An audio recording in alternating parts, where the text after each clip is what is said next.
Never been a better time to start thinking about AI. Yeah, good. That's really good. Champy, come here.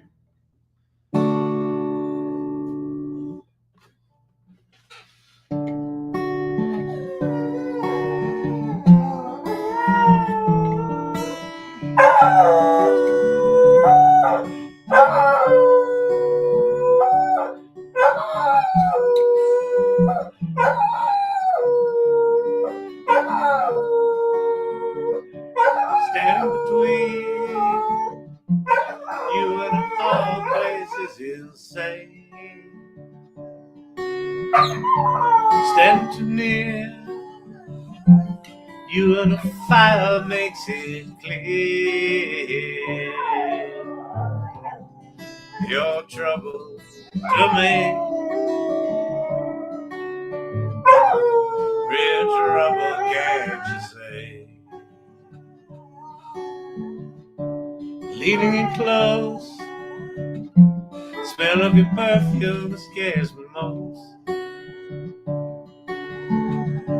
Leaning away, hey, feels farther every day. Your trouble to me, real trouble, can't you see?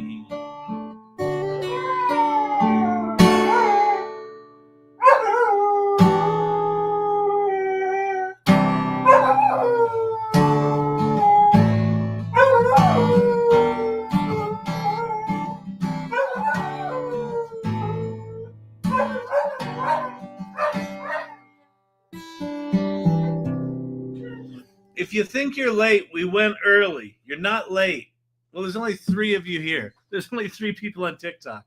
Vicky, Brandon, and Steve-O. No, someone's got a Japanese name is in here. Or I think it's Japanese. Is that Japanese? Might be Chinese. There's more than 3 people in here. What's going on, TikTok? I see way more people in here than 3. My counter must be malcountified.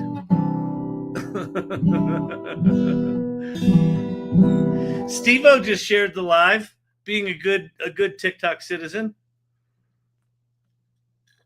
Champy's singing.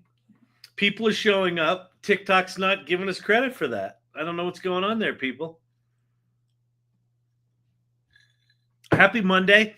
It's Meltdown Monday. I'm not particularly angsty about anything, but do me a favor. Ask questions about AI. And generally how it works is the most innocent question is the thing that sets me off the most. So, you know how they say there are no bad questions? That's just not true. Sometimes people are dum-dums. And they ask really stupid questions. And we should point that out to them, right? It's not a participation trophy kind of channel. Okay? So there are stupid questions, but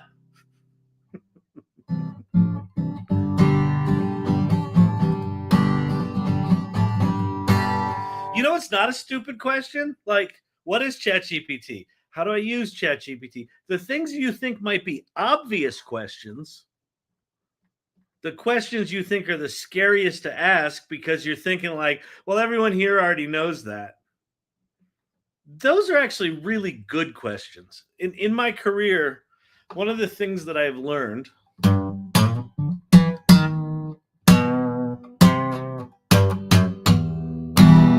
is that whenever I've had anything bad happen, like professionally, we dropped the ball on something, we screwed up a client relationship, every single time that that's happened,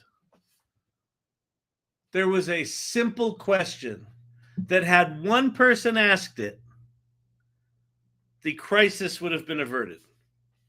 Every single time. So there are stupid questions, and I will relentlessly make fun of you if you ask a stupid question. But there are obvious questions that you may think are stupid that are not. And then your question to me must be, but Kyle, how do I know if it's a stupid question or an obvious question? Well, you got to fucking ask the question. You see? You see how this works? You just got to go for it. Kelly has a non-stupid question. All right, let's go look at Kelly's non-stupid question. Well, Kelly was actually on time tonight, so that's a contributing factor. We're going to give her some grace depending on the question here.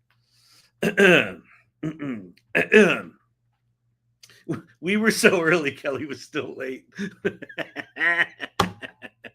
Oh, it might be stupid. Okay, I will be the judge of that, Kelly. Let's see what your question is. When is the general public going to figure out the magic of custom GPTs? I think that comes slightly after when the general public discovers Chat GPT. I mean, Kelly, so the thing that I am staggered by, like staggered, it is the amount of people that say they use Chat GPT and may use Chat GPT, but have no concept of all the things it can do. Like none. Like not even that if you gave it a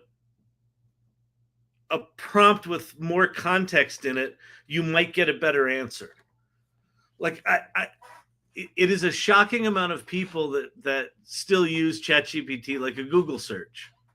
Just put in a short little sentence, get something back, and then it's either good or it's not, and then you judge it on that. So I just my instinct, even though I think what does ChatGPT have? 700 million active users now? Is it a billion yet? It's pretty close. Oh my gosh, you're so right. I know. I wish this weren't the case, Kelly, but the custom GPTs it's like that's a whole nother level, right? That's so here's the deal, Kelly. A custom GPT is really just a repeatable high quality prompt, right? You're providing more context in a repeatable way. But you have to get to the point that you even know what the fuck that means, right? What is it? What is a high context prompt? Cams. Yes, Cams. What he said.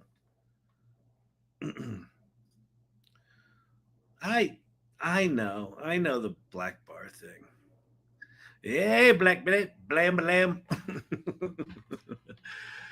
Who is into entomology? I've not seen this display before. Which display? Oh, wait, I've not seen that display before. Which display? Oh, did someone give a gift that was a bug? If they did, thank you. Brian Whitney, that's 10 years down the road. I don't think it'll be 10 years down the road.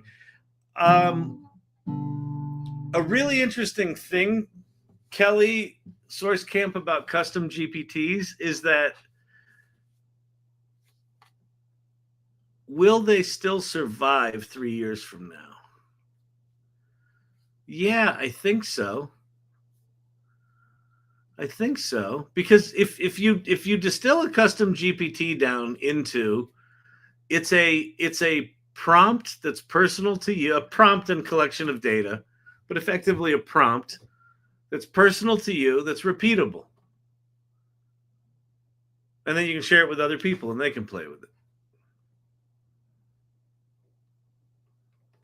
it. The reason I'm contemplating this, like we might not need custom GPTs, is that everything's going to be dynamic and personalized. And so if ChatGPT 3 years from now has access to all of your data, has access to all of your history,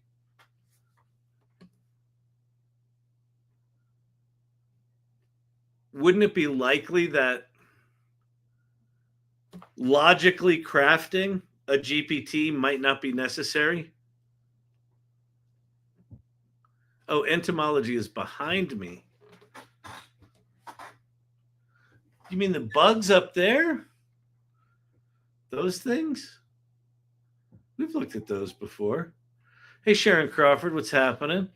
Gareth, I discovered a Chat GPT hack today. Do share, Gareth. I'm teaching my team, and they're so into them now. We have a CEO Voice One now. Nice. Oh, CEO Voice One. That's very cool. He sent it to me. I'll forward it to you. All right. Oh, the hack. Okay, cool. Oh, eventually GPTs will not be needed, but for right now, they're invaluable to me.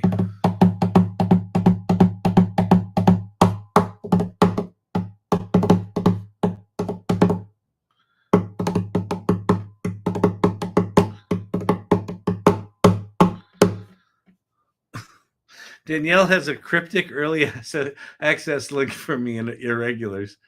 All right, I'll bite. I don't know how Danielle does it. She gets early access to stuff. Danielle, what is this the new Lovable thing? Lovable generated project. Early access. Oh, is this the new thing from Lovable? Can we get in? Go sign up. Okay. So Lovable's got some new interface or feature coming out. So we're going to get in. We're going to get in on this bad boy. So go put in your Twitter account.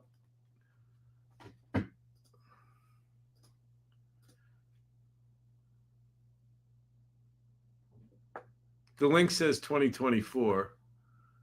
Oh, summer 2024 early access. Are you sure this is the right link? But let me go look on X, because they did put something up today. Maybe they just have a shitty. Someone's not paying with an attention to detail over there. The Lovable shop, Lovable preview. Says the brand ambassador. Yeah, I know. Lovable is about to reach a whole new level. Who wants early access? Follow and reply with a heart.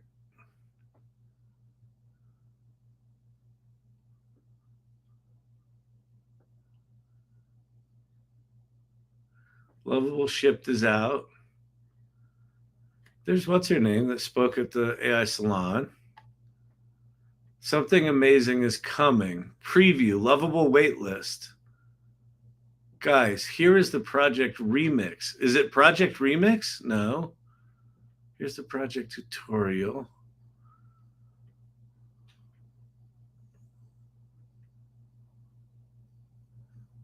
Yeah, I don't know what it is. Danielle, what is that thing? What is that thing you sent us to?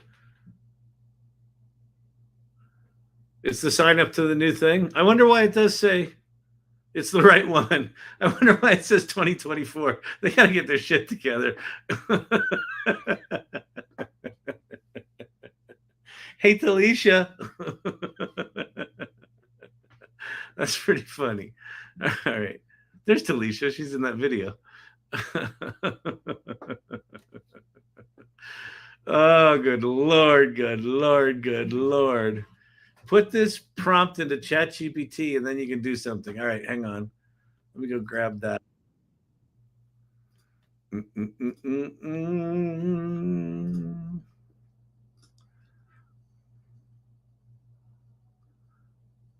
you can basically customize your Chat GPT by asking it to change pound within its response. Add, delete, change. I would also ask it what its response means before they change anything.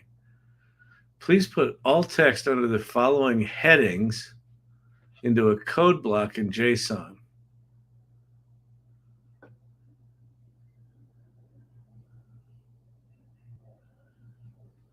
And what does this do?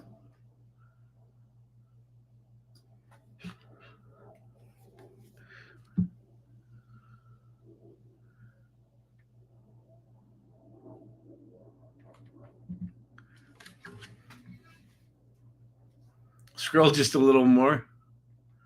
Now I'm at the bottom.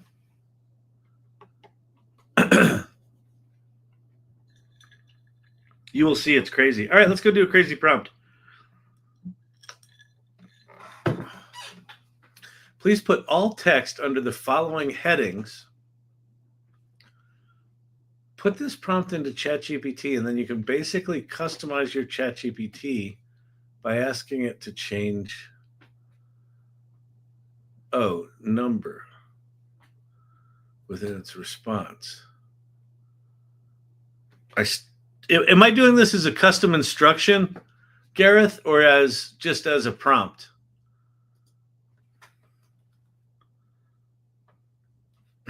I love geeks. Geeks are so funny. They'll figure this shit out. They get some crazy ass prompt. Just the prompt. I'm just going to pop it in here. All right. Let's see. It's just a prompt, Kyle. I know. But let's see. Here's all the text under the requested headings formatted. Oh, notable past conversation topic. Highlights, null. Recent conversation.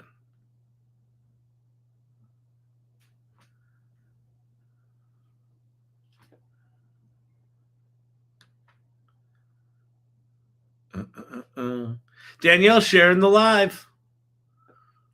Thank you, Danielle.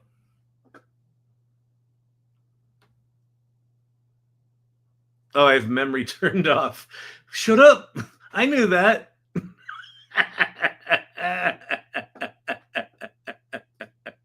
No, I don't. I've got memory turned on.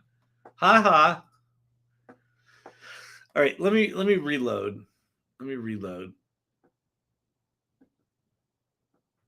But when you say put all text, what does that mean?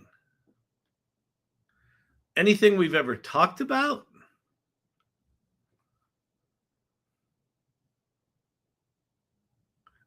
What? You're the first person for it not to work.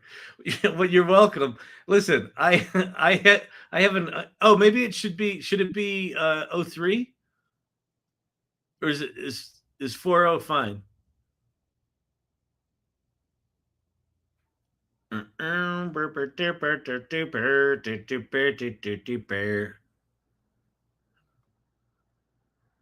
Bring Danielle up with me. She can come up. What's up? You want to come up, Danielle? Works fine on 40. Okay, so we're going to go to 40. I've got memory turned on. I'm going to do that.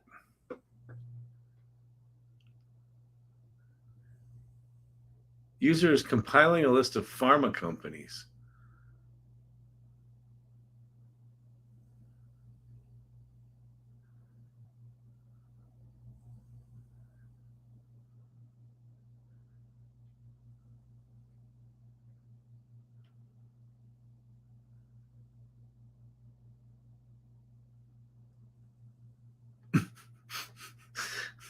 Real estate.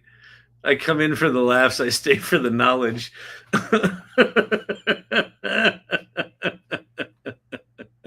All right, let's go copy this. Let's go copy this and throw it into notes. New. Paste. We'll go. What do I do here? This.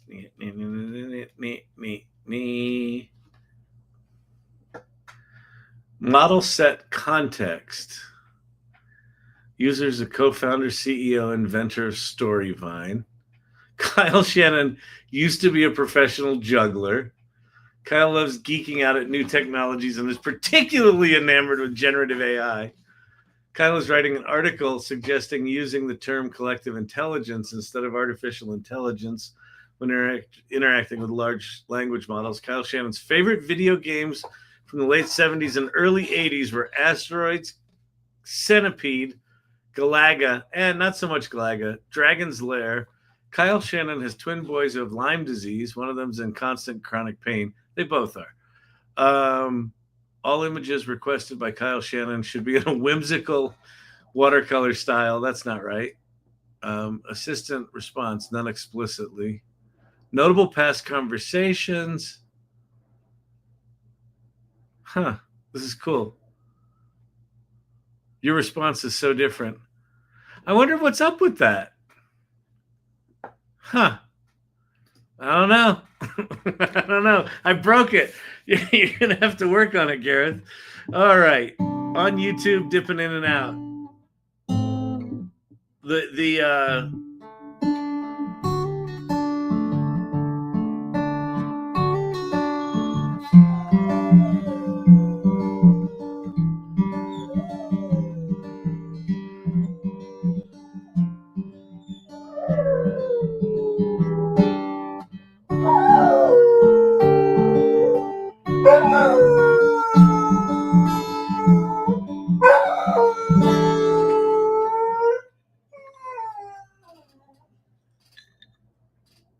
Oh, man. I don't know what you're doing wrong, Kyle. By which I mean, I don't know why it's not working for you. Yeah. But when I tried that exact same prompt, it gave me a set of 31 objects in notation of basically all the highlights of what we've talked about with Chat GPT. Really?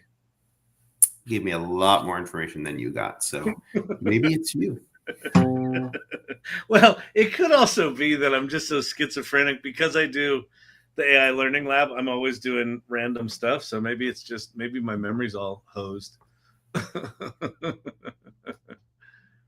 Oh, I see what it's doing. Please put all text. So like all text that it's got in memory.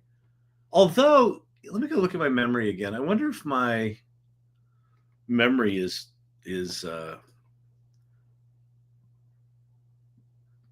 manage memory.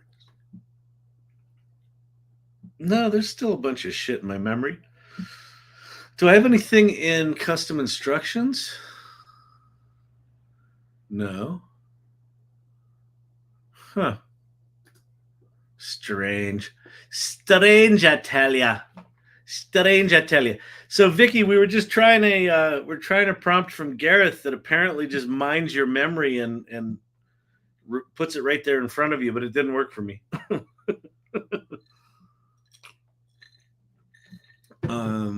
Headings into a code block in JSON, complete and verbatim.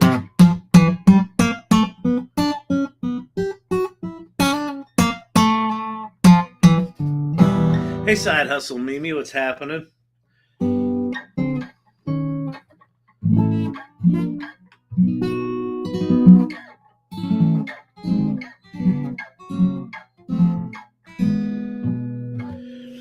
I was also thinking that we might want to. I am still trying to figure out a way to organize AI tools in a way that makes any kind of sense. You can't really organize them by feature. You can't really organize them by use case because there's too many of both.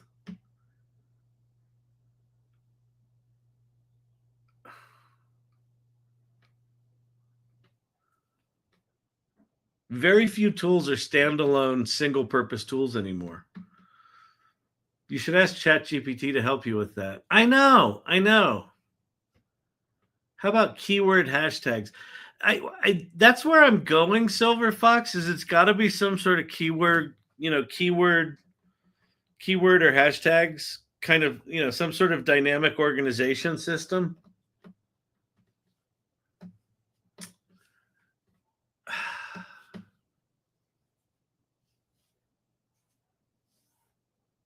Maybe I'll have a conversation with Quinn about it. Alphabetize them. It's pretty crazy what it spits out. Mine formatted it so it was easier to read. Everyone should play with it, except me. Or use Notion like I do. Yeah, but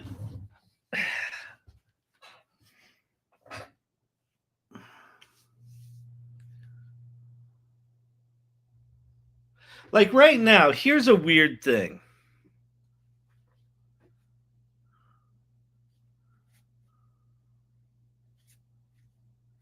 Oh, maybe this is a way to do it.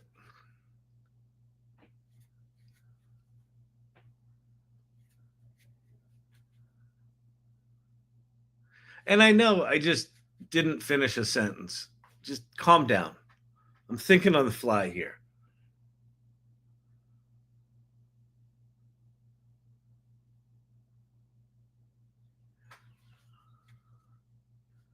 What if you just had a list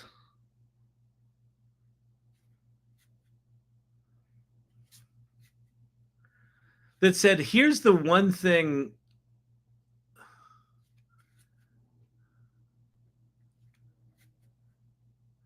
if you want state-of-the-art character and voice generation in a single model, that's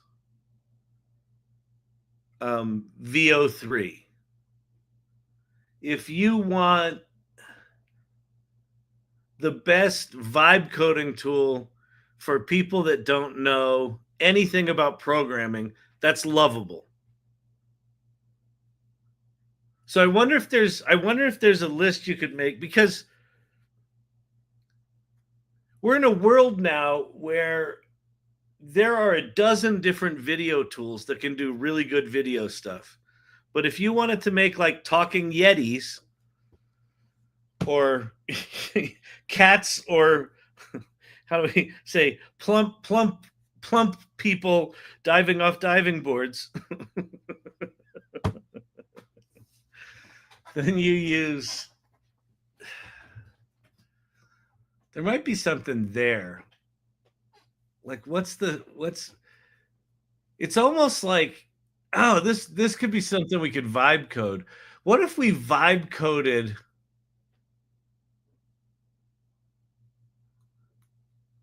some sort of leaderboard generator that was, rather than the entire thing, it was like a feature by feature thing. Like is Chat GPT's what's it called? What's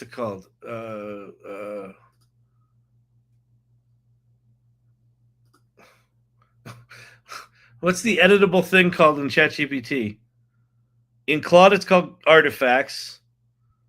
In Perplexity, it's called projects. In Chat GPT, what's it called? Canvas. Yes, Jesus. I hate getting old. Hey, if you can at all avoid it, don't get old. It sucks.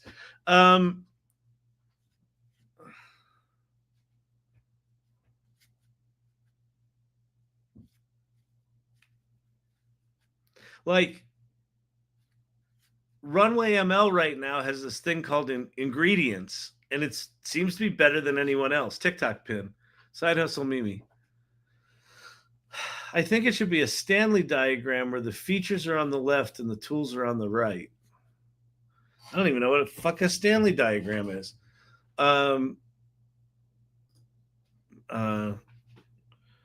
Tell me what a Stanley diagram is. Is that like a Stanley mug?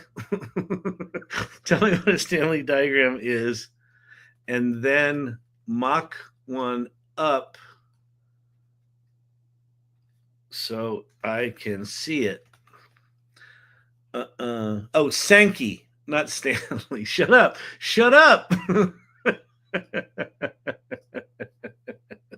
I meant Sankey.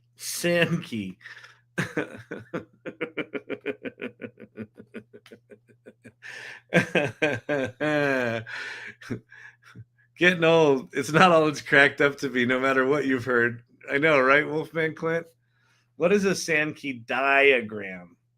It's a visualization of flow of energy, money, materials, time through a system. It's especially good when showing where things come from, where they go. Energy usage.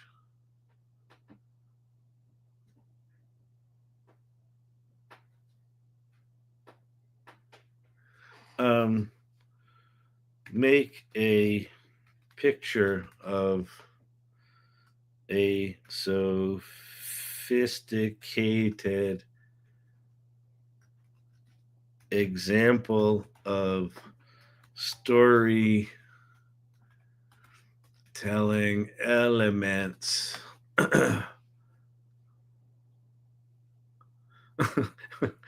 Brandon, are we just going to skip over the fact there actually was a Stanley diagram? We can go back to that. What did it say? A Stanley diagram, sometimes called a Stanley process flow, is a simplified linear flowchart that breaks down a process into a series of sequential steps, often with minimal branching. It's used primarily. This is a Six Sigma thing. All right, that's interesting. Linear sequence.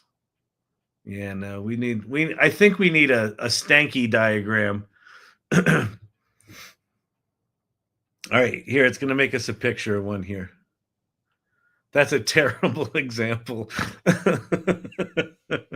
What's a good example, Mimi? What's a good example? I'll put it in here. What's the future of Google will be around the success of Chat GPT? Well, Google was the laughing stock in the generative AI world for the first 2 years because their stuff just wasn't good. And like post Chat GPT, I mean, they have a lot of AI features within Google, but their generative AI stuff just sucked. But in the past 6 months, Google's gotten really good. So I think Google's going to be fine. My sense is that Google's going to emerge as a player. Oh, go to Google and do a Sankey. Okay. All right, fine. We don't have to use AI for everything, even though it's called the AI Learning Lab. Sankey diagram. See what you get when you come here, people. You get all sorts of education on all sorts of stuff. Oh, yeah, these things. I've seen these before. But here's my problem with these diagrams. I can never fucking follow them. They make my head hurt. The power of Sankey diagrams. Seeing steam. TikTok question. Kyle, do you think ChatGPT 5 will drop tomorrow? It looks like something is going to drop tomorrow. I heard July 17th was the day for GPT-5. I would temper expectations for GPT-5 tomorrow. Here, let me do a Chat ADD moment. GPT-5. GPT-5 is close and it's beautiful, says, when was this? GPT-5 terminal, when? AGI framework.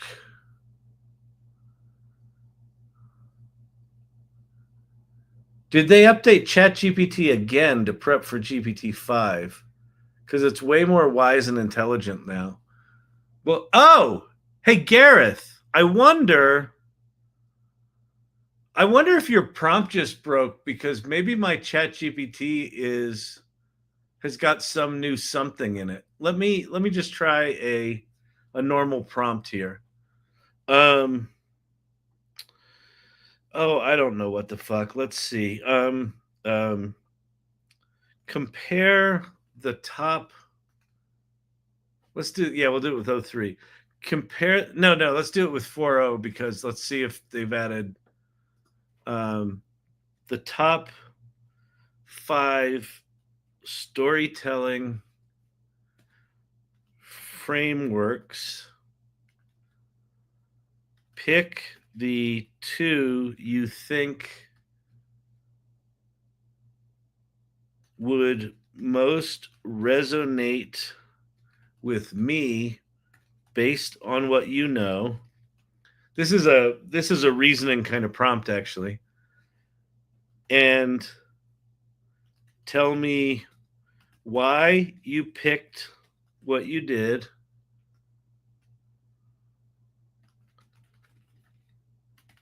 And combine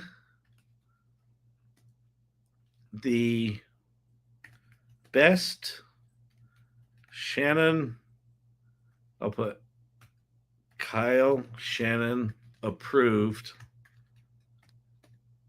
elements of each into a new and novel storytelling framework. So we're going to try to invent something here, people. I'm fucking Plato. I'm Socrates, damn it. The top 5 frameworks: Hero's Journey, 3-act structure, Save the Cat, Dave Harmon's Story Circle, and Pixar's Story Spine. Still works. And sent you a screenshot. Okay, cool. I'll take a look. Quinn's quick plan for you. The Hero's Journey. You like layered poetics. Sydney, embrace the jank, feed your prompt. That feel personal but carry universal truth. It allows your audience to feel the protagonist's transformation. Dan Harmon's Story Circle. You're modern and practical. You build with constraints. VibeCore, AI Readiness Collab. Harmon's Circle is a compressed, evolution-friendly take on the hero's journey. All right. So the Kaleidoscope Arc, a Kyle Shannon approved hybrid framework. I have the Sankey data and the instructions, but I don't have the Lucid chart, Draw IO, Plotly, DJ3s, so I can't create the diagram.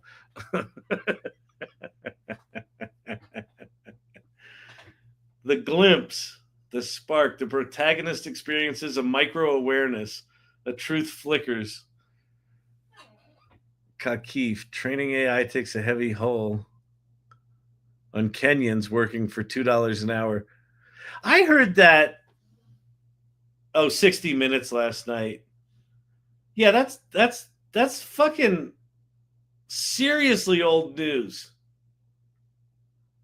Like, they were talking about the emotional toll that training GPT did back in GPT 3 days. Like before Chat GPT launched. I guess there's 60 Minutes with their cutting edge journalism 4 years after the fact. Good Lord.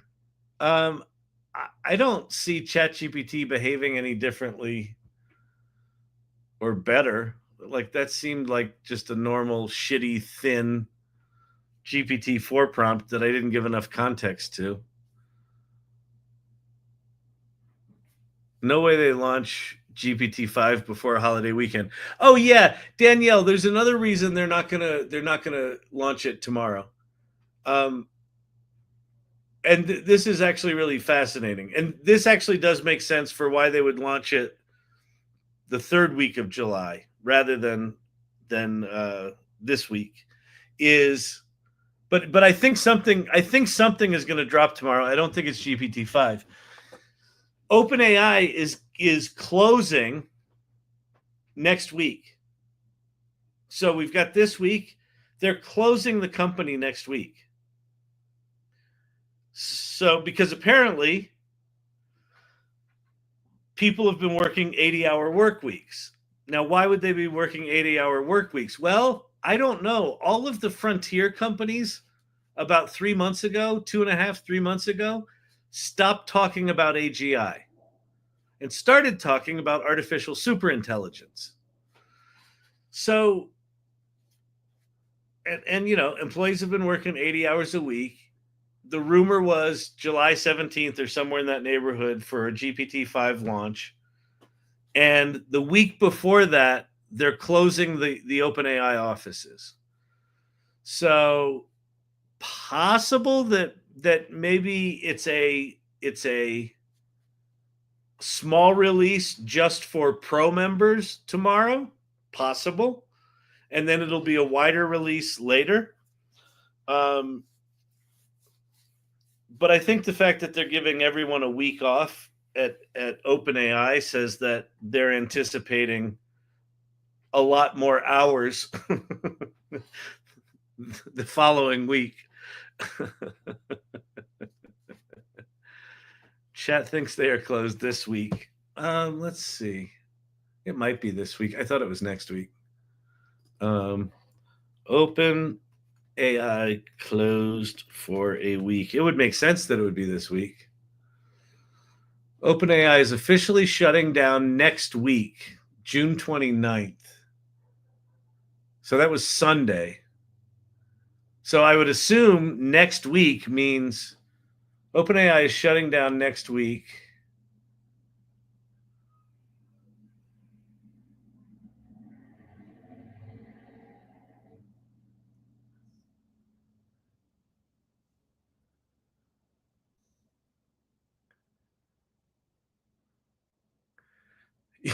Yeah. OpenAI leadership, this is a good one. OpenAI leadership responds to Meta offers. So if you don't know, Meta right now is offering OpenAI, like, important engineers from OpenAI, $100 million signing bonus with $100 million annual salaries.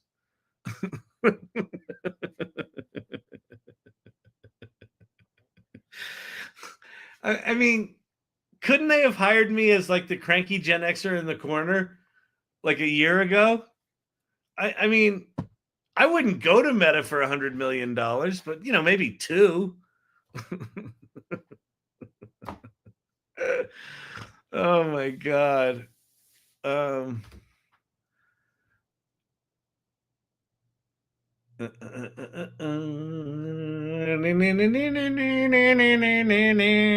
closing their name to. They're changing their name to Closed AI. That was an Elon Musk joke. Someone has broken into our home, but it looks like OpenAI execs are recalibrating compensation. That's crazy.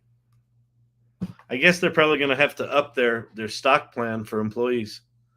I remember in 90, 98, 99, right before the dot-com bubble burst, kids were coming out of college, just fresh out of college, asking for 160, 180 grand a year back in the 90s, and they were getting it, and it was crazy. But 100 million, that's poaching on a whole different level. New TikTok pin, Steve-O. They're all going shopping for a larger table. Yeah, they're going to a World Market instead of IKEA. Maybe they can get a big square table instead of a tiny round one. Oh my God. Oh, it's so funny. All right.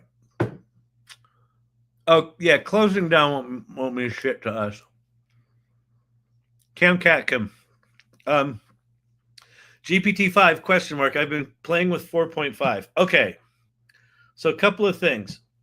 GPT 4.5 is a bit of a stubbed model where it's got high emotional intelligence and it's apparently good at creative concepting and ideation. But my writing partner on Sydney was playing around with 4.5 and he said he couldn't get it to do good writing. Other people really like it. So 4.5 is probably just going to be a component of a much larger suite. What it looks like GPT-5 is going to be, or at least what they've talked about, is that rather than having all these different models like 4.0 and 0.3 and 0.4 mini high and 0.4, all that GPT-5 will just orchestrate all that for you, that you'll just ask it for stuff and it will figure out which model to use. The rumor was, I think I heard this from David Shapiro, that 4.5 was the model that was going to be that orchestration layer. So it is possible that 4.5 is what you'll interact with, but 4.5 right now is not connected to the other models in any way. And you can't generate images with it. It's very kind of hobbled right now. But it's possible that you're actually interacting with what you'll be interacting with in 5. Will 5 be best for research and writing? 5 is going to be, okay, so the way they've described 5 is going to be for everyone, and it's going to do everything. And the only difference will be between free $20 a month, $200 a month, and then probably $2,000 and $20,000, is that It's just the amount of compute time that it gives you. So for the free level, it'll be fucking smarter than anything we've got now, but not that smart. And then for $20 a month, you'll get a pretty smart thing. And for $200 a month, it's going to be baller smart. And then for $2,000, and for $20,000, you'll have a bucket of geniuses. So that's theoretically what's coming. Now, will that actually come? I don't know. I don't have a flipping clue. I had to scold 4.5 for being weird. I was teaching in my writing style. I was teaching it my writing style, got it wrong, and had to scold it. So tomorrow is Tuesday, and it is the first Tuesday of the month. And as you know, that is AI Salon Presents. So we're going to have Pearson from JellyPod, the CEO of JellyPod. So if you've been here for a while, you know that I was making lots of podcasts on JellyPod. We made 20 episodes of that historical podcast using JellyPod. So he's going to be here talking about what they're up to and what features are coming, all that sort of stuff. So that's going to be really cool. I think building and launching an AI platform these days is ballsy because I'm in a bit of paralysis around AI, because every time I think about building something or inventing something or coming up with a new project, I'm like, is this just going to be like a feature 2 weeks from now? So I applaud anyone actually out there in the arena. And he's definitely one of those. Ballsy.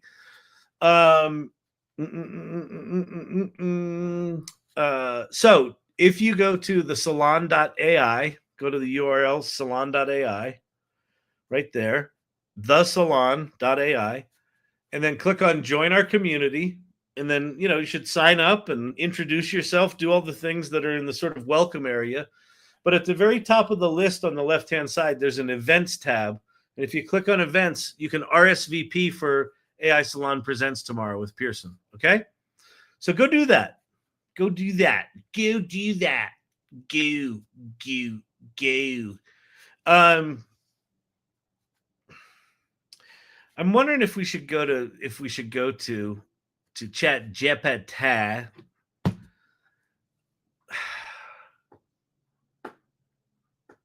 Should I do it with Quinn? And figure out a way to organize tools. How long have we been waiting for Chat GPT 5? They said it was going to come out in. So when they announced 03, full 03 was in March, if I recall. Not as long as the Chat GPT store. Correct. You are correct, producer Brandon. When they announced that, then they said GPT-5 was going to be out by mid-May. And then they also said, no, well, whatever. It doesn't matter. Sometime in February or March, they were releasing models. Sam Altman put out a tweet. He said, listen, we understand that our naming conventions suck, but GPT-5 is going to be out in May, and it's you're not going to have to deal with models anymore. And then in early June, he said, well, it looks like doing that is harder than we thought it would be. So it's going to be out sometime this summer. So, but we've been waiting for it for a while. But, listen, all this stuff in the grand scheme of things, the scale and scope of what's being released on a regular basis from all the frontier companies these days is I can't keep up with what we've already got. There's a part of me that doesn't give a shit about GPT-5 because my expectations at this point are that It won't be AGI. It won't be anywhere close to super intelligence. It's just going to be an equally frustrating experience as the shit we're playing with now. Like slightly better, but still hallucinates, still got weird security issues, so you can't really use it. I don't know. I don't know. It would be swell if it were better. If it were all of a sudden as good as everything, they said it would be, but I just have a feeling not. Cavruno, Kyle, do we need to buy you a new planner for AI tools? Yeah, well, I'll tell you why I can't get my head around it, Cavruno. Is tools used to be discrete. Now they're multimodal or multifaceted. And some tools you use for one or two features, some tools you use for all the features. Sometimes you have a project where you need a discrete thing and you only use one tool, but most times you're using combinations of tools. So like if I want to do an animated character, I've got to come up with a concept, write a script. Those are Chat GPT. Write a character description, that's Chat GPT. Generate a character, that's Chat GPT or Midjourney or some other tool that I like. Then there's voice design, script writing, acting, and then character animation. So just to make a talking head animated character video, you're at 4 or 5 tools and a very specific workflow. So if someone says, hey, I want to make those talking Yeti movies, what tool do I use? Well, you don't. Here's the 5 you use, right? And even though there are tools that can animate voices, some of them have 8-second limitations. Only Hedra can do really long things and can do singing where the words are not moving when instruments are playing. The words are only moving when words are happening. Like, how do you categorize? Like, where do you put Hedra in some sort of organized list? And again, I think some sort of thing like a Sankey diagram or some sort of keyword thing that Silver Fox was talking about was there, but I don't know. I'm trying to get my head around, how do you track it? How do you talk about it? If someone has a question like, how do I make a Yeti thing? That there's some sort of simple answer you can just point them to, and maybe it shows. To make a Yeti thing, here's a 5-stage thing. Now, but who's going to create that? Who's going to maintain that? I don't. So this is why I'm confused. Make Pate happy. Do a Gemini deep research on it. Why are you using your brain? All right, fine. We'll go to Gemini.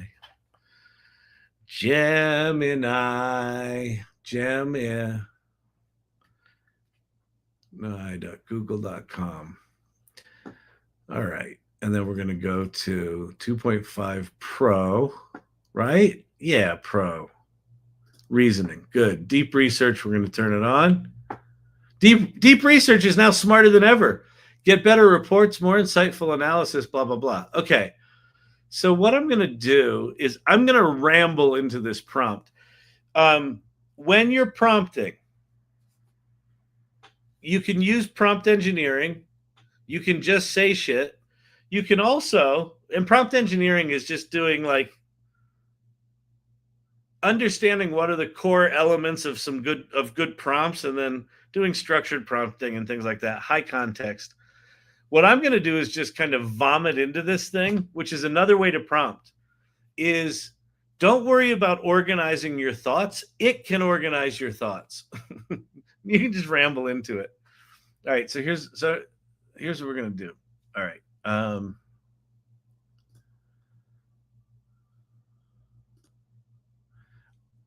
I'm trying to figure out the best way to organize AI tools for a community of AI optimists, creators, builders, engineers, and entrepreneurs. Period. We have a current list that is broken down by tool type, but that organization schema is starting to fail because so many of the tools have multiple features and are even multimodal. Period. For example, even though Midjourney is the premier image generation tool, Chat GPT and Gemini have high quality image generation tools as well. And in fact, Chat GPT's is better at text within an image, where Midjourney fails at that. Period.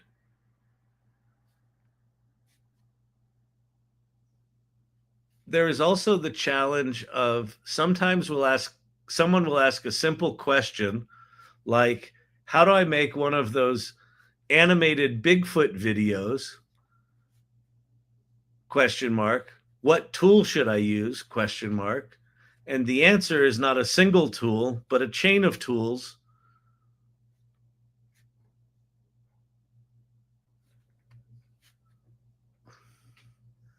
that each have state-of-the-art performance in one small subtask. Period. So one of the questions I have is, how do you separate out features versus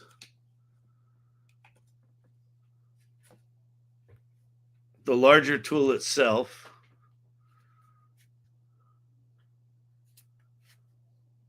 And how do you make these tools discoverable? And how do you update the rankings in a dynamic way? And does any of this even make sense? Because I'm just rambling at this point. Question mark.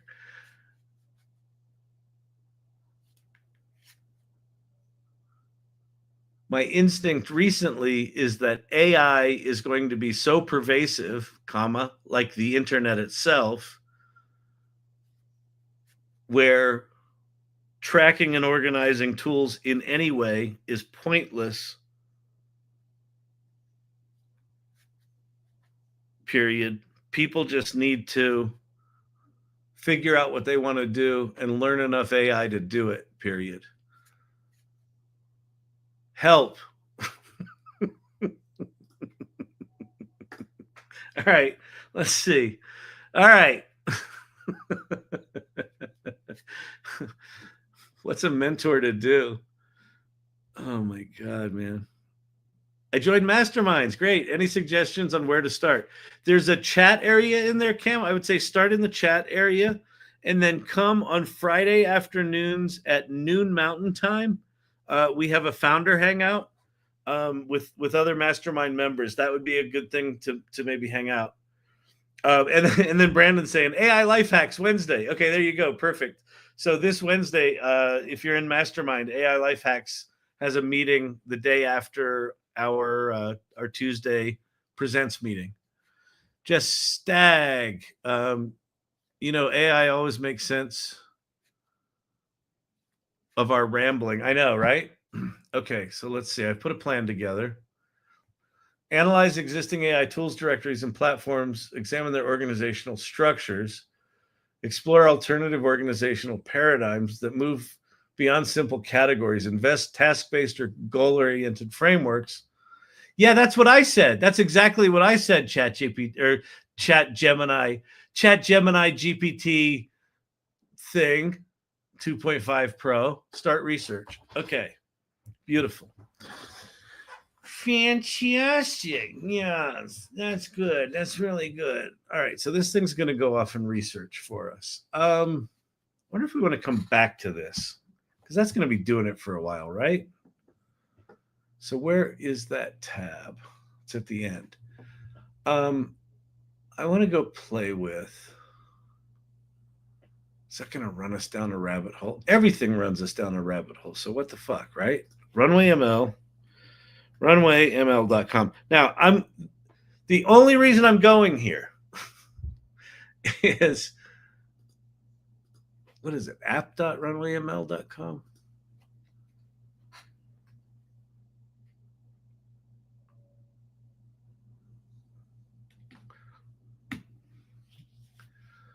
GPT-4 references, improved object consistency.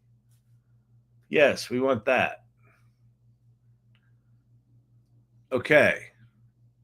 Oh, we had this thing with Anne and the Clouds in the Motel.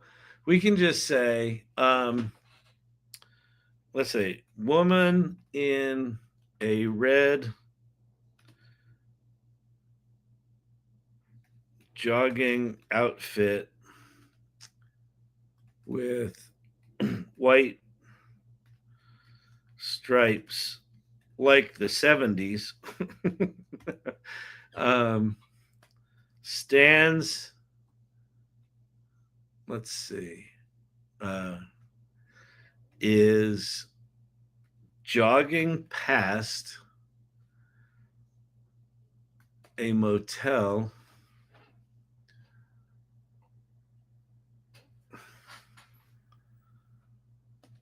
during a dramatic storm.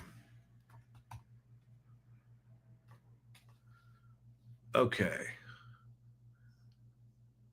Now for image and video.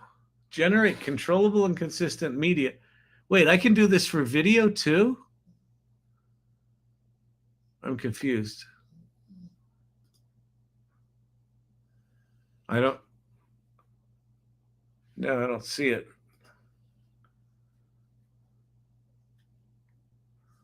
Anne's here.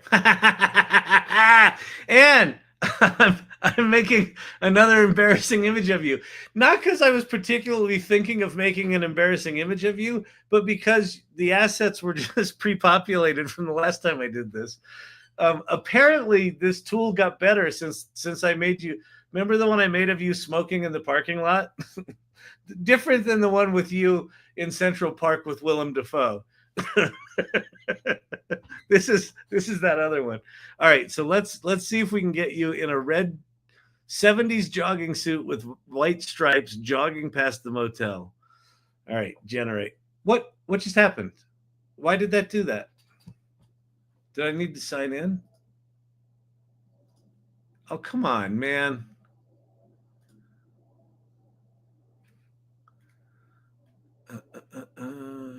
Chat mode beta.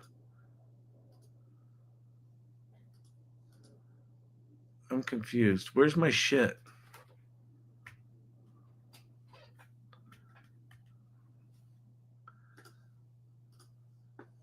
Ah, okay.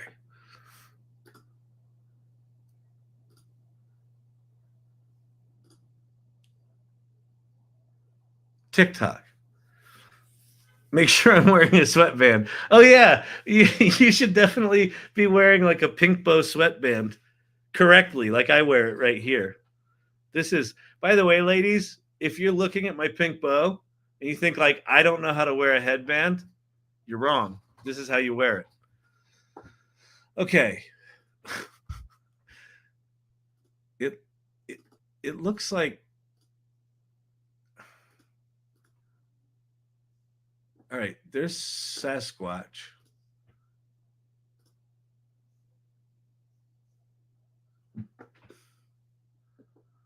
Start with tool view instead.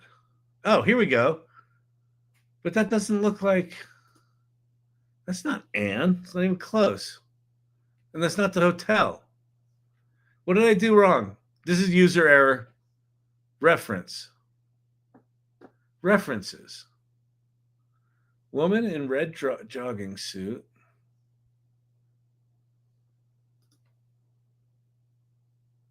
Uh-oh. What did I do?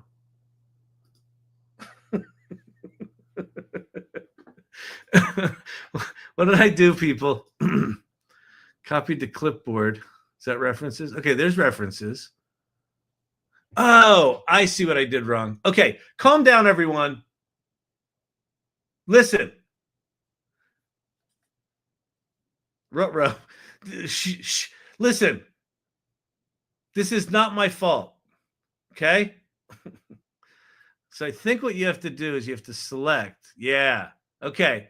So down here, when you're in Runway, down here is a little library of saved images. Okay. And then you click on references and it looks like here's your references, right? But no, you actually have to select them. So we're going to select the image of Anne. We're going to select the rainstorm. And now we're going to select the motel. And now we've got that same prompt. And now it's going to work. So just calm down. I know if you're out there like, I thought he was supposed to be some sort of expert. And now he's just sitting there looking like a fruitcake with a pink bow on his head. And he doesn't even know how to do anything. How am I supposed to learn something? Right? I understand that. You're not wrong. You're not wrong on many counts. All right. But now we're going to make an image of Anne running in front of that motel at that dramatic storm in her red jogging suit. It's going to be awesome. Shut up. Shut up. I know what I'm doing. I know what I'm doing. I'm the expert here. Listen, don't you give me lip? Don't you? Is he even qualified? Don't ask that question. That you don't ask a question you don't want to know the answer to. All right? You're the one spending time here, not me. I'm just here. This is just like a thing. You're choosing to be here, to watch this. It's nothing good can come of this. All right. Did we get Anne? Yeah. And it must be like you and your basketball days. Look at the hair. That's awesome.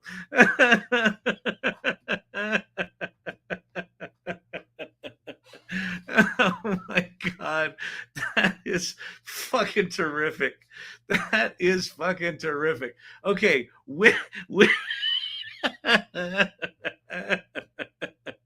Big Bunny Motel. Okay, this is the one. This is the one.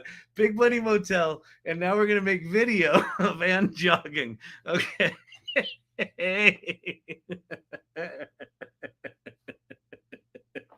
Listen. Anne, please tell me you haven't eaten gummies tonight. Because this is not going to go well for you. It's just not good.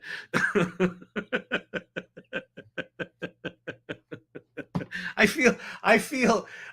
proactively feel bad for you if you're on gummies right now, but we are going to have you jog.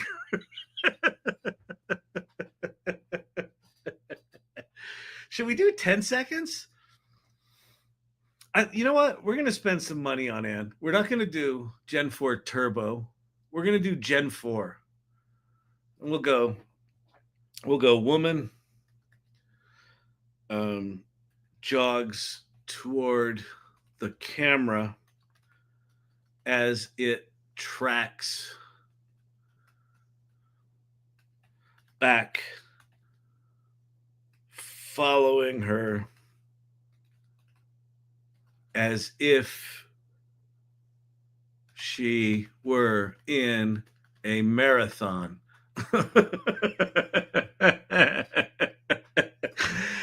Oh my God, this is going to be good. All right, are we going? Yes. Your video is generating an explore mode to retro jog stormy motel. Okay. Descent Saturn seems to be enjoying the entertainment tonight. Is this VO3? This is not VO3. This is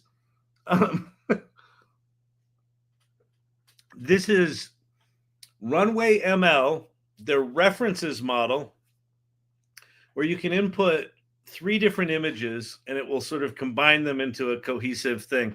Apparently it's gotten better at like product consistency. Like if you put, a cup of, a Coca-Cola, it'll maintain the coherence of this better. While this generates, go grab an audio overview of your deep research. Yeah, let's see if the deep research did its thing. Is it done? Researching 110 websites. Wow. Still going. Amazing. All right, maybe it'll come up with some way for us to organize tools. 42%. Are you ready, Anne? Did Anne tell us whether or not she is gummy-rific? She's probably she's like, I can't. She probably walked away. Probably giving the dog a lollipop or something like that.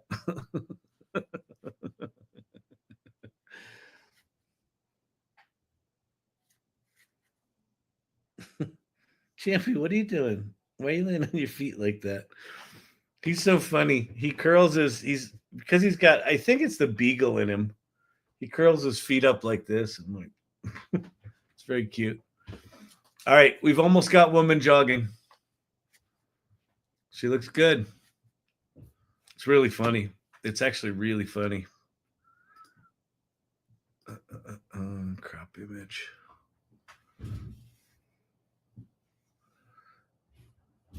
So can I do that with?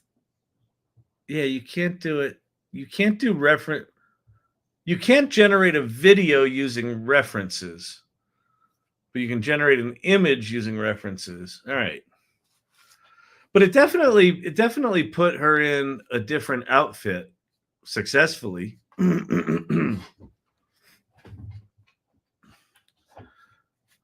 She leads marathon. That's super cute. I know, she looks good. Okay, here we go. Anne, are you ready?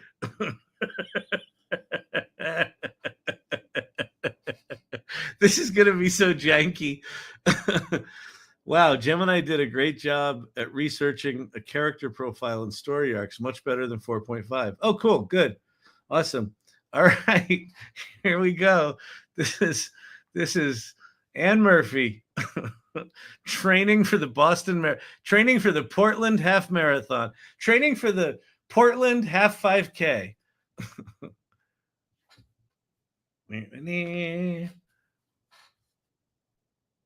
It's sort of tracking with her. Her face keeps changing. Huh. Her hair got shorter. Face is changing. It's in the neighborhood of, not horrible. Hollywood isn't going to like the democratization of blockbuster movies. They're not, but you know what they're going to start doing, Robbie, is they're going to start making blockbuster movies using AI. I mean, Lionsgate cut a deal with Runway, so the company that did this. And then the other thing I heard this past week is Runway is going to allow you to generate full-on video games. So pay attention to Runway. She looks like she's running in front of a green screen. She does. It's a little weird. But, her speed doesn't match. The physics of this are weird. Like it should be. Yeah, and that could be my prompt. Let's just do woman jogs. Let's just say woman raises her hands in victory, crossing the big bunny.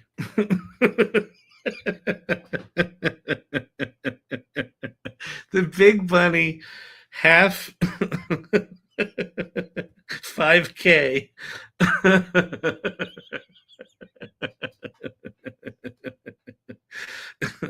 Annual race. All right. And we'll do 5 seconds because 10 seconds struggles with physics. Ah! All right. TikTok pin for Monday Meltdown. Okay. I'm worried for Gen AI, to be honest. Disney suing Midjourney and these other actions. So I wouldn't be that worried, issue. Couple of things. AI is not going anywhere. This is all about who gets paid, who gets some of the sweet moolah that is going to these big frontier companies. So companies like Disney are going to do what they can to get it. The fact that Disney is suing Midjourney, which is a small, independent, privately owned company, for copyright infringement on the training of the data, while simultaneously allowing the first AI-generated commercial to debut on ABC. Was it the NBA Finals? Something like that. Some big AI-generated thing. So they actually have an interest in AI generation technology and a distribution platform that they own, that they're using while they're suing a small independent company. Okay, so first of all, the level of hypocrisy in that lawsuit is expected. The other thing is was it the OpenAI case? No, it was the Anthropic case. So a judgment just came down last week in the Anthropic case, which was a similar sort of thing, where they were being sued. And what the judge basically said was training data into generative AI is transformative, meaning it falls under fair use, right? So if you start with a book, the way these models are trained, you start with a book, you run it through the transformer architecture, and it gets embedded. That book ceases to exist. It literally takes that book and breaks it into what are called tokens, which are fractions of words and punctuation and spaces, and it places them in 1,000-dimensional mathematical space in semantic clusters. What that means doesn't matter. What it does mean is that the original work ceases to exist. So it's transformative. Therefore, it's fair use. What that judge also said was, if you buy the books legally and then train your models on it, then it's fair use. If you stole the books, then that's not okay, because you can't steal shit, but you can pay for a bunch of books and put them in there. These court cases are probably going to go on for 20 years, and I don't think anyone is going to, I don't think any one of these lawsuits is going to significantly slow down AI at all. So anyway, all right. So we now have Anne celebrating in victory as she crosses the finish line. All right, Anne, are you ready? Which case was this? It was the Anthropic case. Yes, she did it. Yes, she turned into some TV soap actress that doesn't look like Anne, but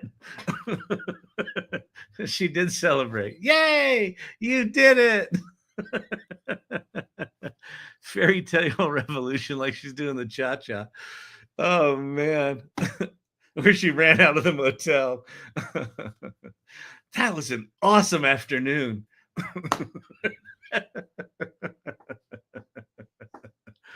Oh, man. All right, let's go look at our deep research. What do we got? We got over here. Are we done? No. Researching. Wow, this is still going. 292 websites. Can't believe they sued Midjourney before Grok with Smoking Mickey. I know. Well, but, Grok and Elon Musk are well funded. I think they're suing Midjourney because Midjourney probably won't be able to defend itself. Why not use VO3, the best video model on the market? Oh, just because, Jessica, I agree with you. Although, so interesting, funny thing happened on the way to VO3 becoming the best video model in the market. I agree with you. And until 8 or 9 days ago, unless someone came out with a video model that does acting and all the physics really good, I would say, nothing could hold a candle to it. And then Midjourney video came out, and I think Midjourney video is a very different tool than VO3, but in a lot of ways I like it better. But it doesn't have text consistency, it doesn't have voice, sound effects, acting, all the stuff that VO3 has. But there's something about how it interprets images that's like nothing I've ever seen. It's very magical. The reason we're using RunwayML right here is the references feature, where you can put multiple objects together and stitch them into a scene together. So that's the only reason. I was just testing the coherence of the references feature. But yeah, I agree with you. VO3 is amazing. All right. That looks like it's going to take forever. What a great morning jog, Anne.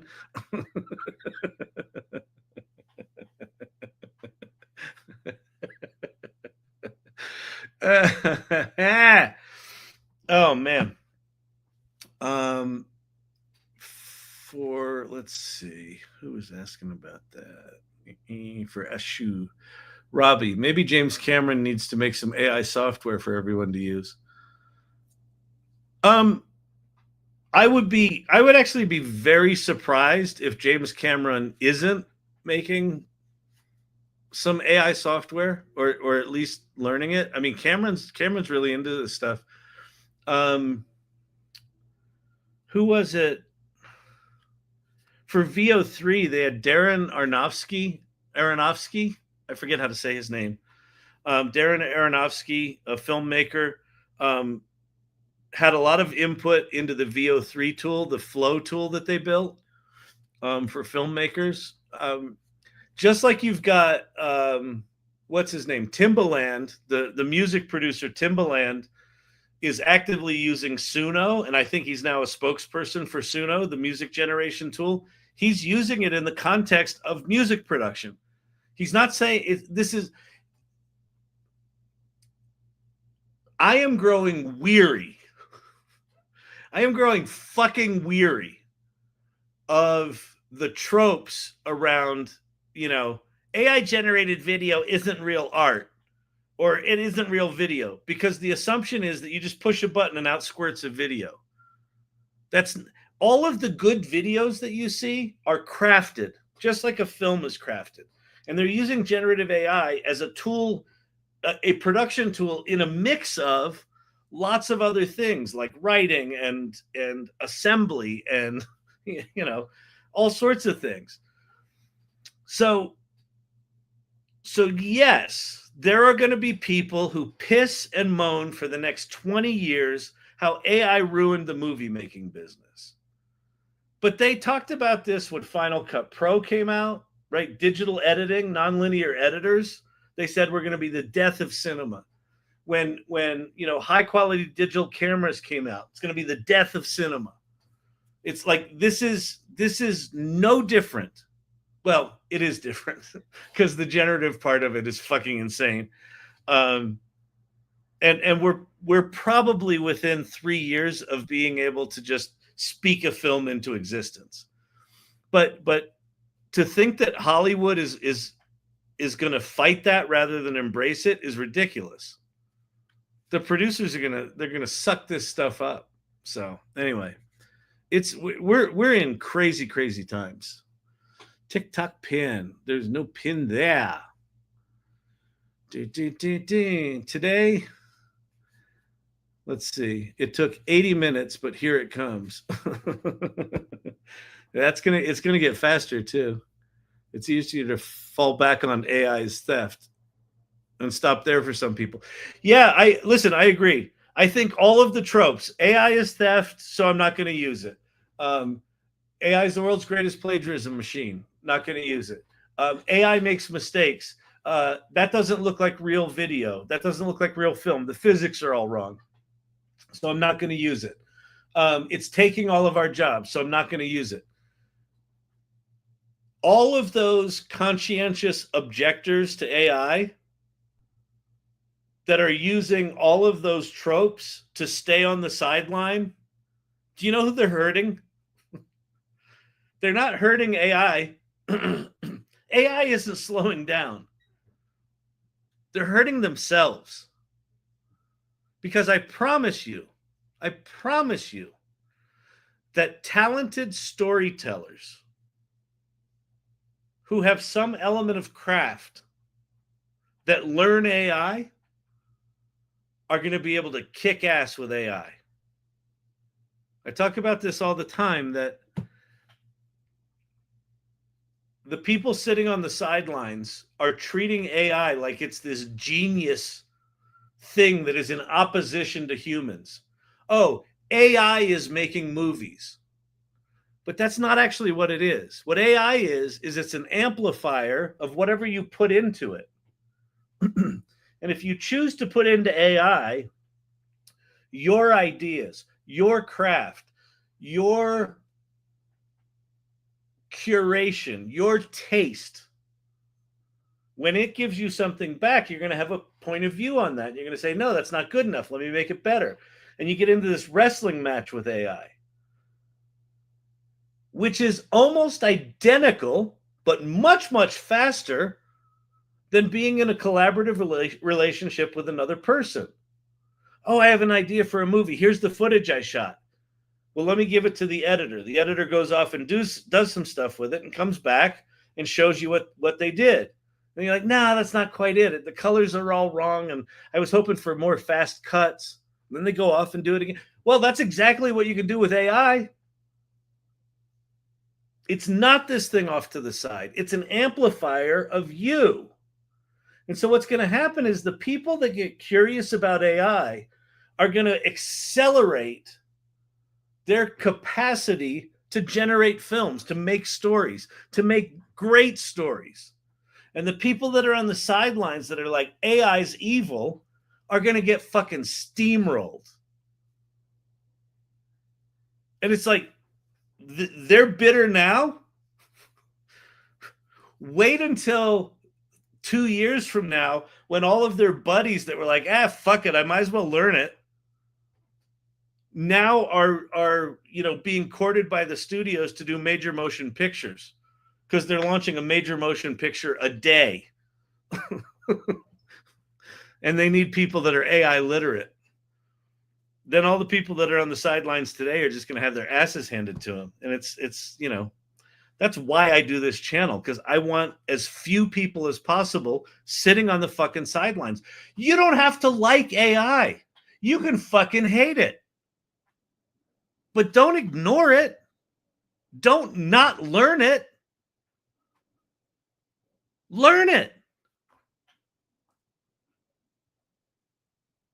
Learn what it actually does. Learn what it actually is.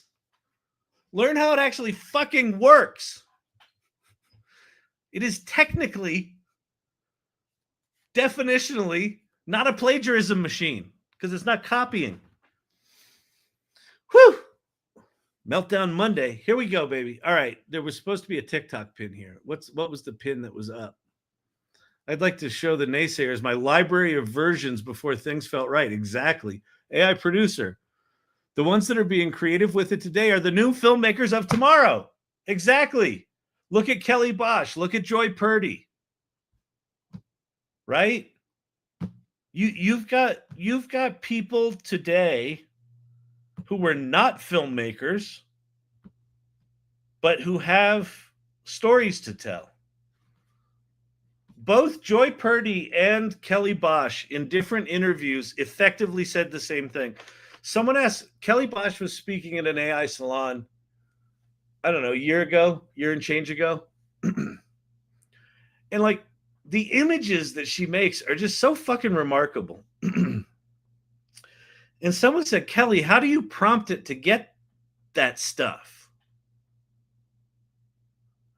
And Kelly's response was fucking brilliant. She goes, I've always had these images in my head. I've never been able to get them out. That's fucking genius. AI is not making images that Kelly Bosch goes, oh, I'll take one of those. AI is not the genius. Kelly has had these ideas in her head since she was a little girl and never had a way to get them out. And along comes AI and she can say, what if I could get it to do this? And then it generates stuff. And then she dials up the stylization number and it weirds it out. And over a series of months and now years, she knows how to use these tools to get the shit in her head out of it. Joy Purdy said the same thing. Someone asked her, like, why are you making all these films now? What? She said, I've always had stories to tell. I've never had a way to tell them. That's the future of filmmaking. And it used to be the prerequisite to filmmaking was you had to pick a single discipline and you had to go to fucking USC or Columbia. If you wanted to be a screenwriter, go to Columbia. You could learn the screenwriting thing. You want to learn cinematography, go to USC, right? Or go intern for Spielberg or, one of the biggies. Go work for Roger Corman, and you would learn your discipline. You would get in your union, and you would do your thing. You would be a cog in the big wheel. And maybe if you were a Quentin Tarantino, you'd be like, fuck it, I'm going to go make my own thing. I'm going to do everything. Now, that prerequisite is gone. The only prerequisite is you've got to be curious about AI enough to understand what's fucking possible, and you have to have stories to tell.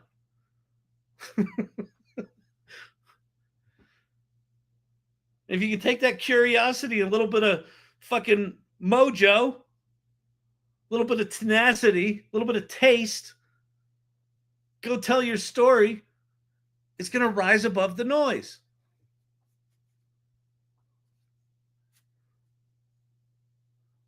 That's not real films. AI films are theft.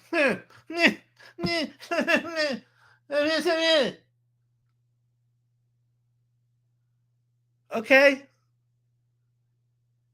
Do you think it's going away? Okay. Your buddies are actually out making films right now. Well, I'll get.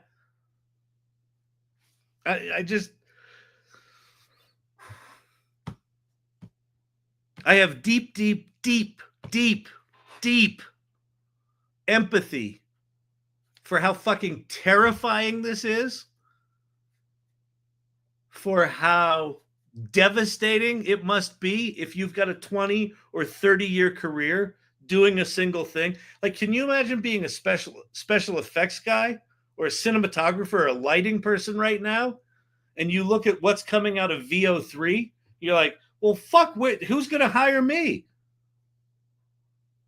You should be learning VO3.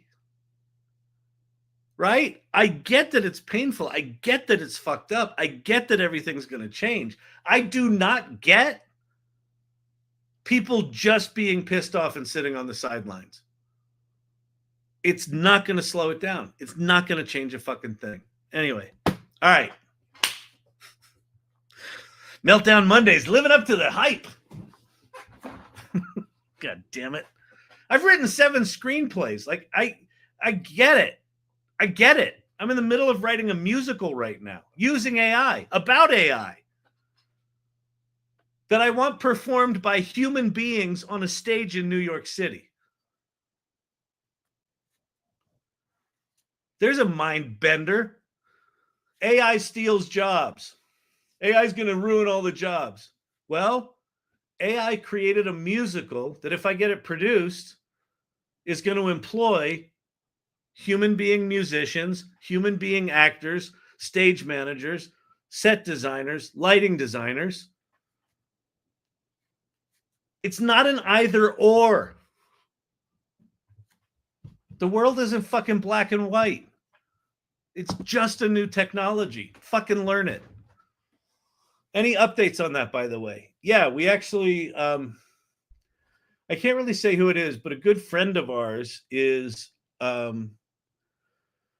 writer who's won an Oscar and done some very, very major TV shows. And he read it, which is amazing that he even read it, and loved it, and is potentially going to make some intros to some folks. So that would be cool.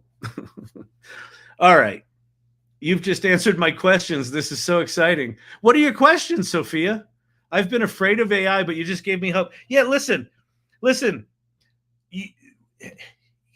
Here's what I can promise you. Here's what I can promise you, Sophia.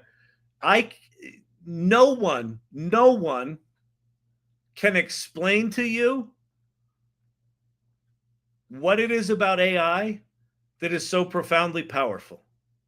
The only way you can understand what AI is to use it yourself, and to just play with it and play with it and play with it, and take the things that you're passionate about and put them into whatever AI tool you're using. It literally doesn't matter.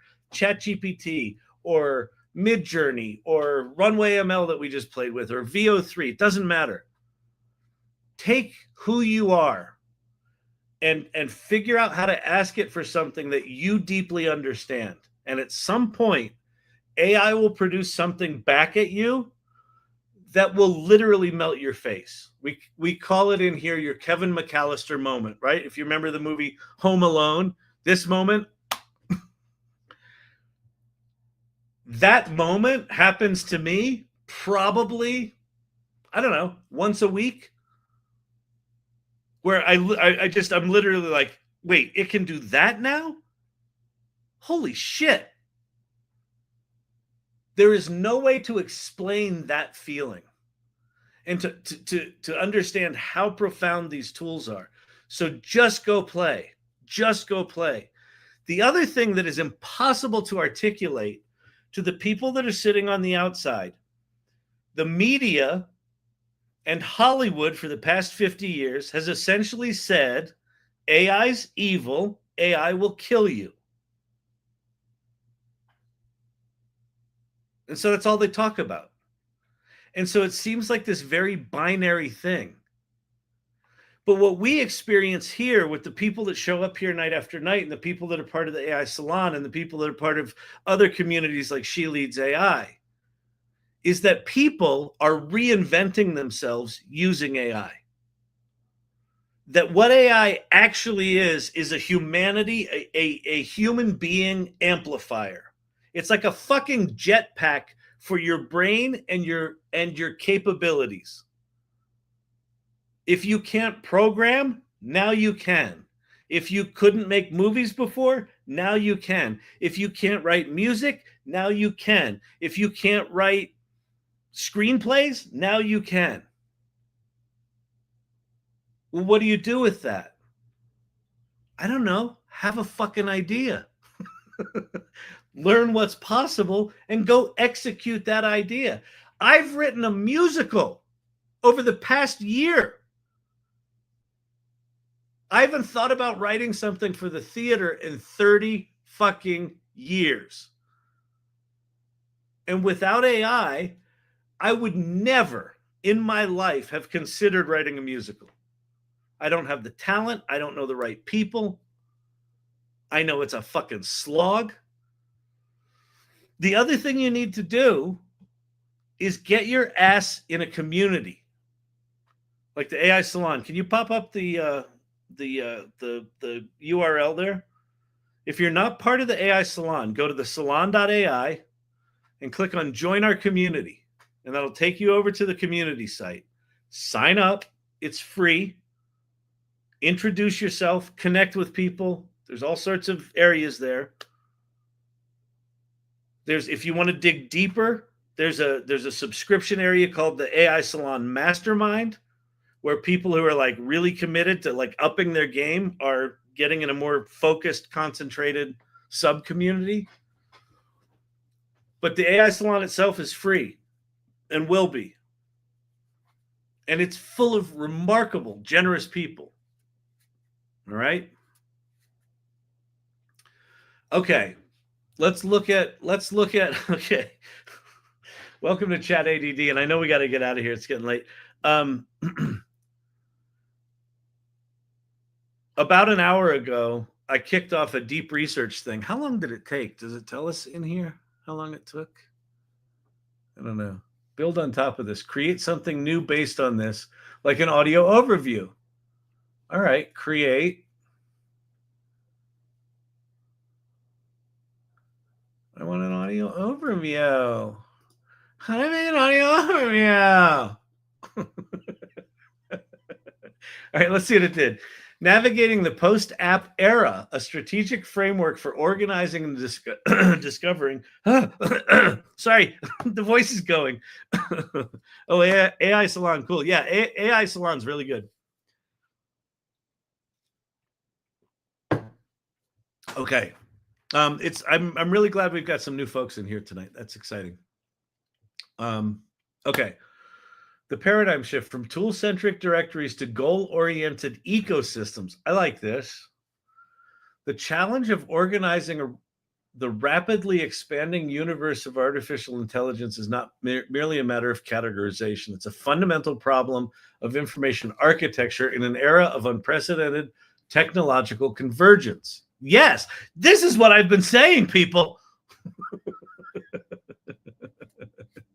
The very nature of AI platforms is rendering traditional directory models obsolete, demanding a paradigm shift. Okay. The inevitable collapse of function-based categorization, fine. Introducing a new paradigm, jobs to be done framework. Ooh, I like that. The jobs to be done framework. To build a system that reflects how users actually think and work, the organizational paradigm must shift from what tools are used to what users do. The jobs to be done framework, a theory of innovation popularized by strategists like Tony Ulwick and the late Harvard professor Clayton Christensen, yes, know him, provide the ideal conceptual foundation for this shift. The core premise of jobs to be done is that customers do not buy products, they hire them to get the job done. Huh. I like it. The jobs to be done framework compels a deconstruction of this high-level job into its constituent steps or tasks. The animated Bigfoot video job can be broken down into generate a visual concept, write a short, engaging script, generate a compelling voiceover for the script, right? This is what we just talked about. Animate the static character based on the thing, and then combine them all together to make the animation. With VO3, you don't really need all of those, but that's okay. If you're doing it with something like Hedra, you do. This deconstruction reveals that the user does not need a single tool. They need a workflow.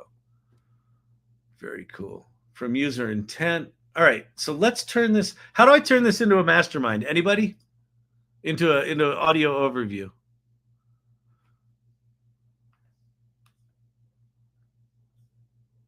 Oh, Vicky, we use jobs to be done at work. That's funny. Ask it in the chat hole.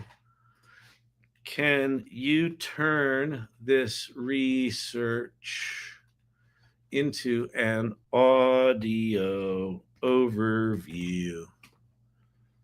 Just a sec. The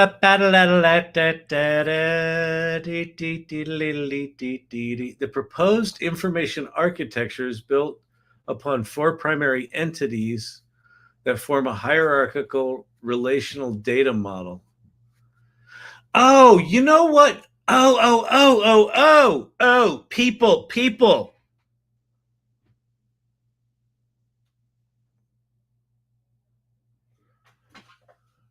Okay.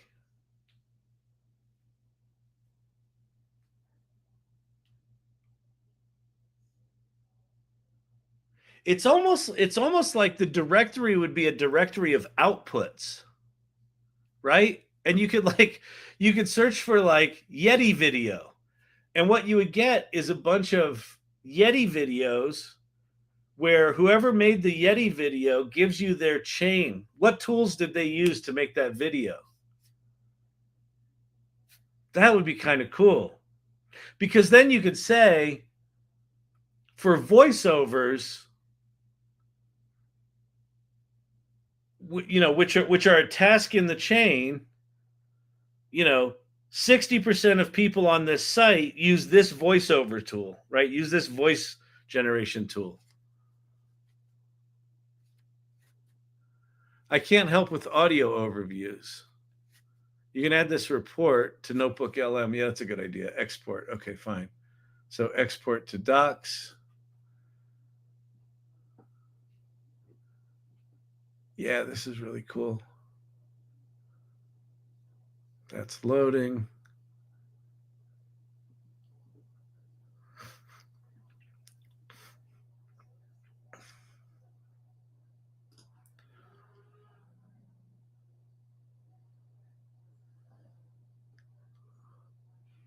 Oh, look here. It's got.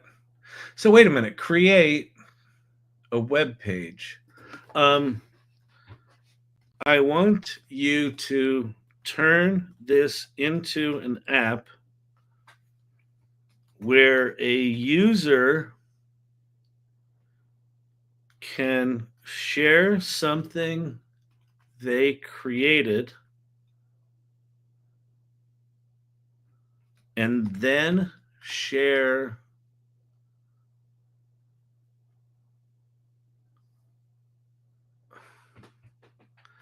the steps and tools they used to make it. I want you to augment my crappy description here with your insights based on the research. I think what would also be really interesting is to run this over to Claude and have Claude do this and run it over to Chat GPT and have it do this as well. But let's go ahead and boom. All right, so here's this. So we're going to copy this. We're going to go to NotebookLM. If you don't know what NotebookLM is, notebooklm.google.com.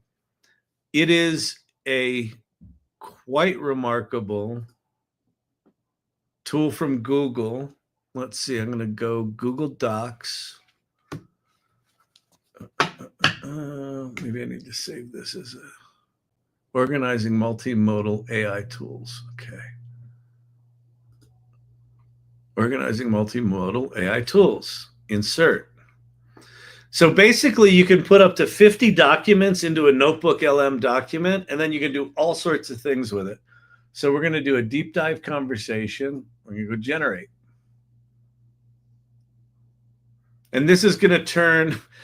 So, okay. So we just had Gemini go research, 400 websites about how to think about how you even organize AI tools, because you can't, into this new jobs to be done framework, which is cool. And now we're having Gemini make that application, and now we're creating a podcast about this new concept. This is why I can't go to bed either. Drop it in NotebookLM. This is a problem. This is a real problem.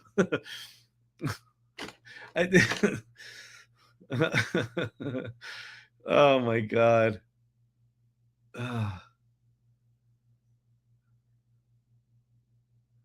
Isn't this crazy? The world we live in, people?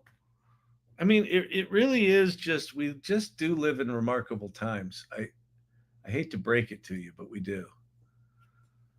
Share your AI workflow. AI workflow showcase. Discover the how behind the wow. You know what? Do you know what this app is?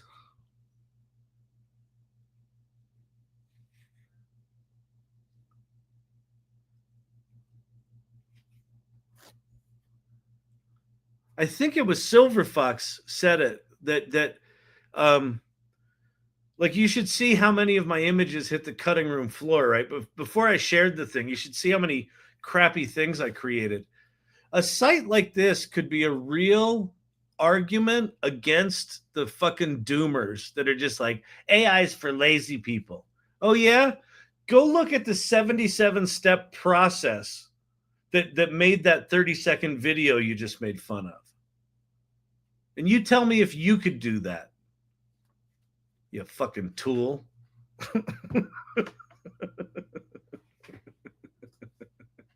Share your creation. Okay, so this is starting with data. I don't want the fucking data. What I want is, I want to lead with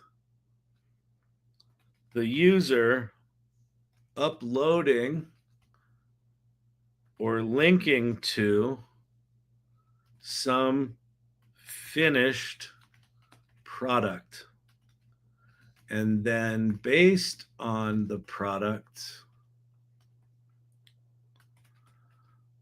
the directory tool interviews them to reveal the tools they used, the tools and specific features they used, their human contribution in, let's see, including curation, editing, refinement,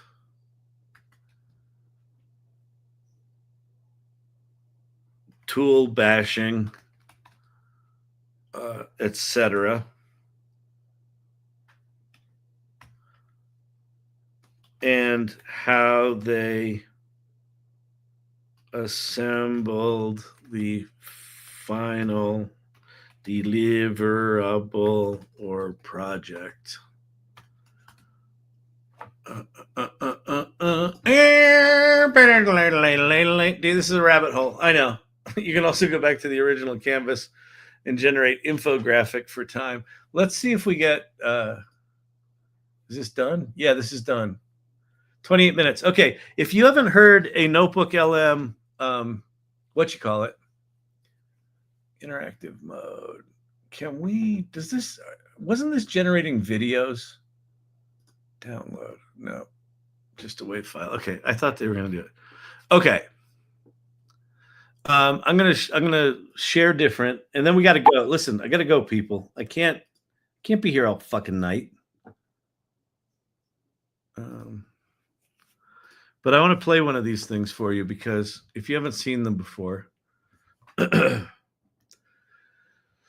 So Gemini did our research for us, and then we uploaded the research report into NotebookLM, and then we said, make an audio overview, and then here's what we got. Welcome to the deep dive. We're here to plunge into complex topics and hopefully pull out some real insights.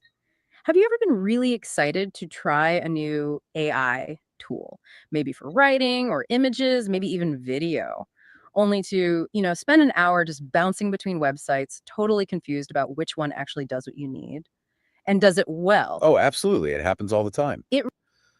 Lonnie Viles, thanks for a great show and a lot of great intel. Thank you very much. Appreciate that. I appreciate it a lot. Here's what I would encourage you to do. Keep coming back. We call this channel Chat ADD for a reason. It is guaranteed to be unpredictable, occasionally useful, hopefully always entertaining to some degree. So keep coming back to these. And also get involved with the community. So join the AI Salon. Tomorrow, the AI Salon, we've got an AI Salon Presents meeting where we've got the founder of JellyPod, which is a tool that makes podcasts like the one we're listening to, but where you can control everything. He's going to be speaking at the AI Salon tomorrow night, Tuesday, at between 5 and 7 Mountain Time. You should come to that. You should come to those. Get to know people in this community. It's incredibly powerful. So if you go to the salon.ai that was on screen right there, click join our community, and then click the events tab. You'll see an RSVP for the event tomorrow. All right, and come see Preston from JellyPod. All right, let's. Yeah, and we will likely be late tomorrow. Normally I go on at 8 p.m. Mountain Time here. It'll be 8:30 or 9 depending on when I get out of the salon. But anyway, all right. Oh, Pearson. Sorry, not Preston. Pearson from JellyPod. Okay. I tried to use Chat GPT for professional registration. It failed at accuracy. Yeah. If you're trying to do things like things that require accuracy, you're gonna have to do a lot of proofreading when you're using generative AI. That will get better. It's gotten better over the past 2 years. That's still a major fucking headache with it. So yes, if you're doing creative writing, let it go hallucinate, right? That's how creativity happens. If you're trying to get something that is predictable and repeatable, yeah, that's it. All right. That's it. Can someone put the link in the chat for me, please? Link to what? Often entertain. Oh, to the yes. Hang on. To the AI Salon. So go to the salon.ai. Just go there, and then scroll down. There's a button that says "Join our community." And that'll take you over to the community site, and that's where all the information about the event for tomorrow night is. Okay, beautiful. All right, everybody. Thank you for a fun night. We got some stuff done. Ann Murphy jogging out of the hotel, hotel, a little highfalutin in her 70s jogging suit. That happened. TikTok pin. Often entertaining, often informative. I have information overload, can't process. I know, Winston. It's a lot. It's a lot. I'm really excited about this new concept for what is it? Jobs to be done approach to tool discovery. I like this a lot. All right. I think over this week, so producer Brandon, try to keep me on task, which I know is fucking impossible, but I think what we might do is actually take this concept and vibe code it into a platform that we could all start using to share our projects. This is a very AI Salon. It's very on brand for the AI Salon, this whole approach where you say, here's a cool thing I made, and then it helps you unpack how to talk about it. And then what that becomes is a tool recommendation directory where you can either look for tools or features or outputs. Oh, I want to do an output like that. How do I do that? Here's 16 different ways you can do that. That's really cool. We have that. It's called the AI Salon. Yeah, there's literally a section called "Look What I Made," and people share what they do. This is just a searchable version of that. That's very cool. All right, everybody. I'm going to get out of here. It is, yes, 10 o'clock. Let's go. All right. Peace out, and see you tomorrow at AI Salon Presents, and then I'll see you here sometime after that, probably 8:30 or 9 Mountain Time. All right. Peace out, everyone. Bye.